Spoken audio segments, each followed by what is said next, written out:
Në një vizitë shtetërore me nderime të larta në Bern, presidenti i Kosovës Vjosa Osmani u prit zyrtarisht nga autoritetet e larta zviceriane, duke shënuar një moment të rëndësishëm në marrëdhënie dypalçe nëpërmjet Kosovës dhe Zvicrës.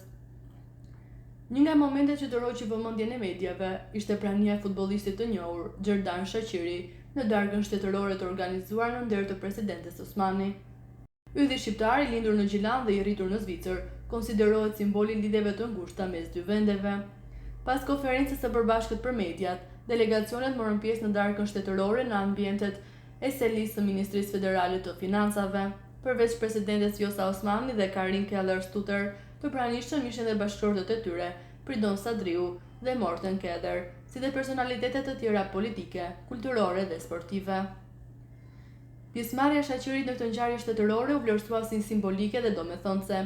Ai është një nga figurat më të njohura të diasporës në Kosovë, në Zvicër, dhe një dëshmi e integrimit të suksesshëm të komunitetit shqiptar në shoqërinë zviceriane. Presidentja zviceriane Karin Keller Stutter theksoi se integrimi i diasporës kosovare ka qenë një proces sfidues në fillim, por sot ajo e konsideron këtë komunitet tërësisht të integruar dhe kontribues në shoqërinë zviceriane. Sot shumë qytetarë me origjinë nga Kosova janë të integruar në mënyrë të shkëlqyer, ka thënë ajo. Në fjalën e saj, presidentja Osmani u shpreh se Kosova dhe Zvicra ndajnë vlera të përbashkëta si liria, demokracia dhe solidariteti. Janë këto vlera që duhet i mbrojmë çdo ditë dhe që do të jenë busull për të ardhmen tonë. Kosova ka nevojë për miq të fortë. Kjo vizitë është dëshmi e krijimit të urave të reja të bashkëpunimit, është shprehur Osmani.